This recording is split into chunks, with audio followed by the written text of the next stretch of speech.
இது வந்து ரொம்ப பாருங்க ஆழமா கவனிக்க வேண்டிய ஒரு விஷயம் அது.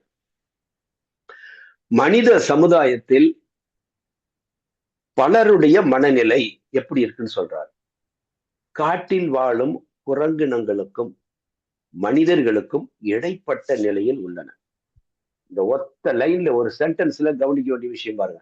இந்த மனித சமுதாயத்துல நாம வாழ்ந்து கொண்டிருக்கின்ற மனித சமுதாயத்துல பலருடைய மெஜாரிட்டின்னு அர்த்தம், சிலர்னா மைனாரிட்டி. பலருடைய பல மனிதர்களுடைய மனநிலை எப்படி இருக்குதுங்க? காட்டில் வாழும் குரங்கினங்களுக்கும் மனிதர்களுக்கும் இடைப்பட்ட நிலையில் இருக்குது. அப்ப மனித நிலையில அவங்க இல்ல. பெரும்பாலான மனிதர்கள் சொல்றாரு. சிலர் சிலர் பிரதி சஞ்சார பாதையில் மிருக வாழ்வில் இருந்து பாருங்க, இந்த பாயிண்ட் கவனிங்க. பிரதி சஞ்சாரத்துல பிளான்ட்ல இருந்து வரிசையா வந்துட்டு இருக்கிறோம். 5 இது வரக்கூடிய மிருக நிலையிலிருந்து வந்தோம்னா 6வதா ஹியூமனுக்கு வந்திருப்போம் இல்லையா? அததான் இங்க அதாவது இங்க வந்து ரீபர்த்ல பத்தி பேசல, அப்படியே சஞ்சாரத்துல அப்படியே ஸ்டேப் பை ஸ்டேப்பா வந்துட்டு மிருகத்துல இருந்து மனுஷனா வந்ததை பத்தி சொல்றாரு. இங்க தீதி கேட்ட கேள்வி வந்து மனுஷன்ல இருந்து கீழே போனா என்ன என்று ஒரு கேள்வி கேட்டிருந்தாங்க. பட் இங்க என்ன சொல்றாருன்னா, இப்பதான் அவன் ஒரு விலங்கு நிலையிலிருந்து ஹியூமன் ஃபார்ம் இப்பதான் முத அவனுக்கு கிடைச்சி ஹியூமன் இதுக்குள்ளார வந்திருக்கான், சொசைட்டிக்குள்ளாரன்றாரு. சிலர் பிரதி சஞ்சார பாதையில மிருக வாழ்விலிருந்து இப்போதுதான் அந்த நிலைக்கு உயர்ந்திருப்பார்கள். எந்த நிலைக்கு? மனிதவின் நிலைக்கு. சரி சரி, ஏற்கனவே அவ்வாறு வளர்ந்த மனித நிலையில் இருக்கின்ற அவன் என்னது, இப்பதான் ஒரு சிலர் வந்து மனித நிலைக்கு வந்திருக்காங்க, அதனால அவன் அனிமல் மாதிரியே இருக்கலாம். ஓகேவா? ஏன்னா அதிகமா அனிமல் மாதிரி இருக்கிறதுக்கு வாய்ப்பு இருக்கு. ஏன்னா இப்பதான் அவன் அனிமல் இருந்து ஹியூமன் ஃபார்ம் கிடைச்சிருக்கு. பட் இன்னும் மைண்ட் வந்து அவனோட பர்பஸ் எல்லாமே இந்த அனிமல் பர்பஸ் தான் இருக்குது. கரெக்ட் தானே? ஆனா ஆனா அடுத்த லைன்ல பாருங்க, ஏற்கனவே அவ்வாறு வளர்ந்த மனித நிலையில் இருக்கின்ற வேறு சிலரோ தங்களின் கீழ்த்தரமான எண்ணங்களால் கீழடிக்கு தாழ்ந்து போயிருப்பார்கள். 2 வெரைட்டி ஆஃப் பீப்புளை காட்டுறாருங்க. ஒண்ணு, இப்பதான் அனிமல்ல இருந்து ஹியூமன் ஃபார்முக்கு வந்தவங்க, அவங்க டிஃபரெண்டா முன்னேற்றம் இல்லாத ஒரு நிலையில இருப்பாங்க. ஆனா ஏற்கனவே மனுஷனா வந்துட்டு வந்ததுக்கு அப்புறமும் கீழ்த்தரமான எண்ணங்கள்னால அவன் வந்து மேல்நிலை அடையாம இப்பதான் வந்தான் பாருங்க, அவன் மாதிரி நிலைக்கு அவன் போயிருப்பான். புரியுதுங்களா இந்த இடம் உங்களுக்கு? இந்த இடம் புரியுது இல்லையா? புரியுது. இது வந்து அந்த மூலாதாரத்துல உள்ள காம அர்த்தத்தை சொல்லமையா? என்னங்க சொல்லுங்க? மூலாதாரத்துல நம்மளுடைய முதல், அதாவது காம அர்த்த. இப்ப காமம் சொல்லும் பொழுது ஆசைதான் வாழ்க்கையா இருக்கும், மிருக வாழ்க்கையா இருக்கும். அந்த இல்ல, நம்ம வந்து பிரபன்சிட்டிக்கே போக வேண்டாம்.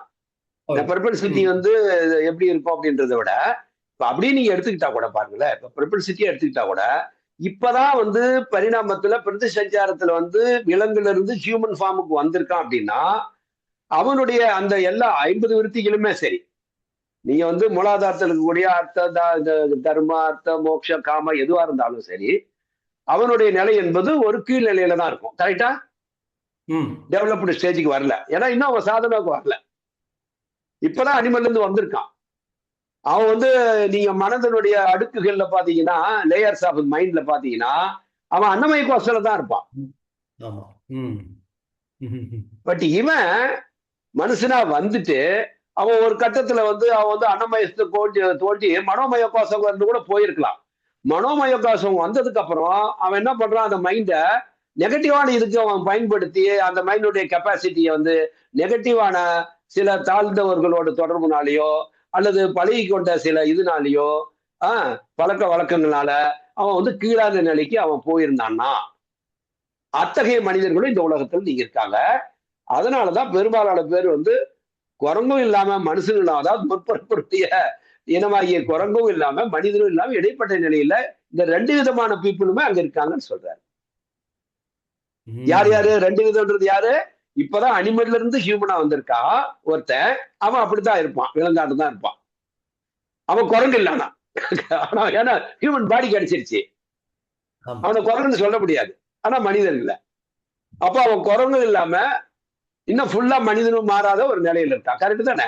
அதே மாதிரி ஏற்கனவே மனுஷனா வந்துட்டான் அவன் வந்து கொஞ்சம் முன்னேற்றம் அடைஞ்சதுக்கு அப்புறம் மறுபடியும் தன்னுடைய கீழான பழக்க வழக்கங்களால கீழ்த்தரமான எண்ணங்களால கீழ்நிலைக்கு தாழ்ந்து போயிருப்பவங்களும் இருக்கிறாங்க இந்த உலகத்துல.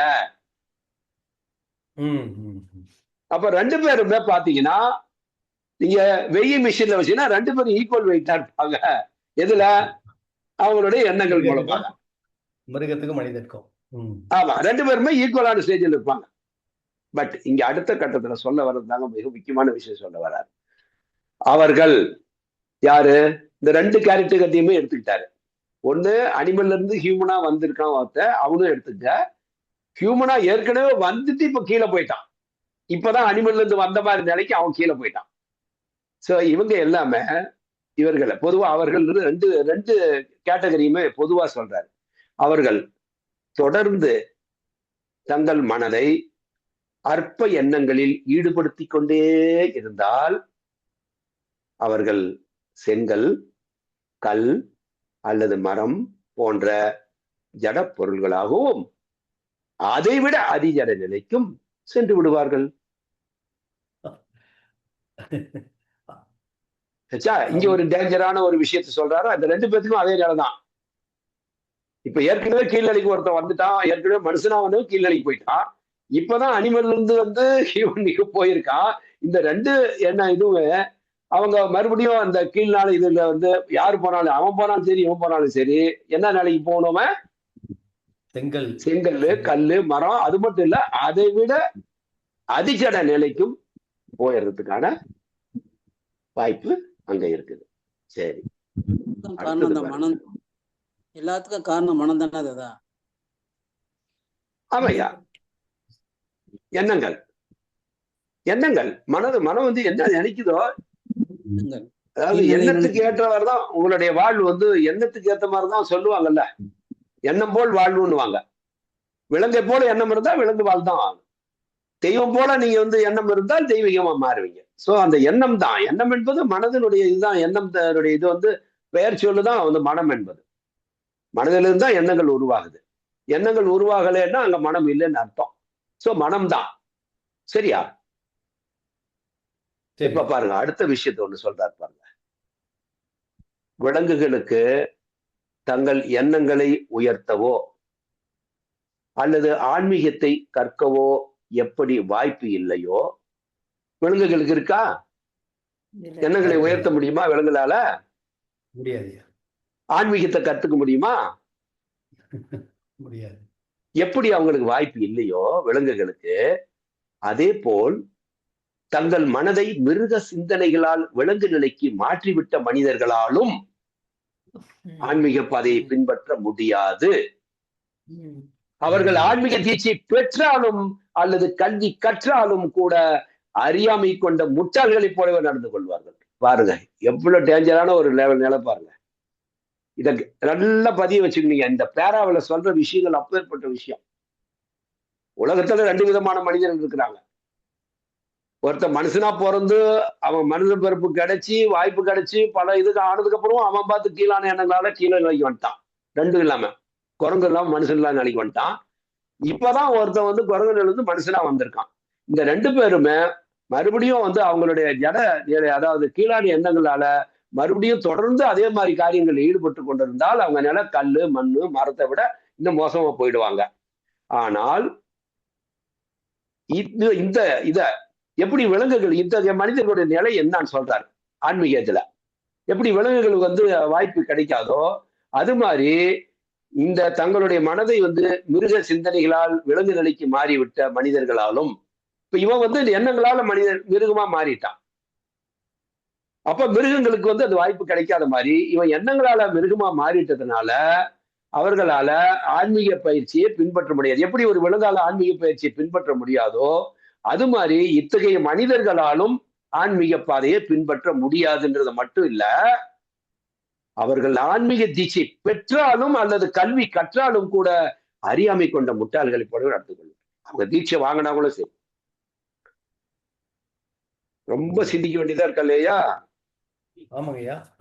ஆனா இவங்க வந்து மனித உடல்ல தான் இருக்காங்க. ஆனா இருந்த போதிலும் தீட்சை கிடைச்சும் அவங்களால ஆன்மீக பாதையில முடியாதுன்ட்டாரு. ஏன்னா அப்ப என்ன பண்ணணும், கீழ்நிலையில இருக்க போயிட்டு இருக்கிற எண்ணங்களை நீங்க மேல் நோக்கி பாருங்க, அப்ப முடியும். நீங்க திருப்பியும் பார்க்கணும். அவன் தொடர்ந்து அந்த கீழ்நிலைக்கு போயிட்டே இருந்தானா, எப்படி விலங்கு நிலைக்கு விலங்கு நிலையுடைய மனதுக்கு கீழே போயிட்டானா, விலங்குகளால் எப்படி ஆன்மீக பயிற்சி செய்ய முடியாது, அது மாதிரி இவனாலும் செய்ய முடியாது. தீட்சை கிடைச்சிருந்தா கூட பெற முடியாதுட்டாரு. அப்ப என்ன பண்ணணும் அவன், அப்படியே மேல போகணும். அவன் கீழே இருந்து மேல போனானா டெஃபினட்டா அது சாத்தியம் தான் அப்படி நீங்க புரிஞ்சுக்கணும். அதை புரிஞ்சுக்கணும் நாம. அடுத்தது என்ன சொல்றாரு பாருங்க. அதனாலதான் இந்த பேர் அவ்வளவு முக்கியமானது. மனதளவில் இன்னும் வளர்ச்சி அடையாத மனிதர்களாகவும் அதே சமயம் கீழான விலங்கு நிலைக்கு செல்லாதவர்களும். இப்ப உதாரணமா பாருங்க, இப்பதான் குழந்தை நிலையிலிருந்து ஹியூமன் ஃபார்முக்கு வந்தவனும் இருக்கான்னு சொல்றாருல்ல. அப்படி வந்தவன் கீழ்நிலைக்கு போகாம தீட்சை பெற்றால், கீழ்நிலைக்கு போறதுக்கு முன்னால அவனுக்கு தீட்சை கிடைச்சிருச்சுன்னு வச்சுங்க. அதான் சொல்றேன், மறுபடியும் படிக்கிறேன் பாருங்க. மனதளவில் இன்னும் வளர்ச்சி அடையாத மனிதர்களாகவும் அல்லது பிறந்தவன் ரொம்ப நாள் ஆயிருந்தாலும் சரி, இந்த மன வளர்ச்சியா இருந்தாலும் சரி, ரெண்டு கேரக்டரையும் சரி, அவன் இப்பதான் ஹியூமனுக்கு வந்தாலும் சரி, அவன் வந்து டெஃபினட்டா மனம் வந்து வளர்ச்சி அடையாதவன் தான். அதே மாதிரி பிறந்து இன்னும் தீய செய்திக்கு போகாம அப்படியே ஜட மாதிரி இருந்தாலும் சரி, ஆனா அவங்களுக்கு ஒரு வாய்ப்பு கிடைச்சா. இங்க பாயிண்ட் என்னன்னா, தீய இதுக்கு செல்லாத நிலையில இருக்கக்கூடிய மனுஷன்றது தான் இங்க கணக்கு எடுத்துக்கணும். புரியுதுங்களா? அப்போ கீழான விலங்கு நிலைக்கு செல்லாதவர்களும் வளர்ச்சி அடையாத மனிதர்களாகவும் இருந்தாலும் தீட்சை பெற்றால் அவர்கள் ஆன்மீக பயிற்சிகளை செய்ய முடியும். கல்வியை கற்றால் புத்திசாலித்தனமான மனிதர்களாக நடந்து கொள்ளவும் முடியும். யாருக்கு முடியும், இப்ப யாருக்கு முடியாது சொல்லுங்க? கீழ்நிலையான மனநிலை உள்ளவங்களுக்கு வாய்ப்பே இல்லை. அவன் மனுஷனா இருந்தாலும் சரி. ஆமா. ஆனா கீழ்நிலைக்கு போகாத நிலையில இருக்கிற ஒரு மனுஷனாக இருந்து அவனுக்கு தீட்சை கிடைச்சா நிச்சயமாக அவனால செய்ய முடியும். அவன் கல்வி கற்றாலும் புத்திசாலித்தனமாக அவன் நடந்து கொள்ளவும் முடியும்னு சொல்றாரு.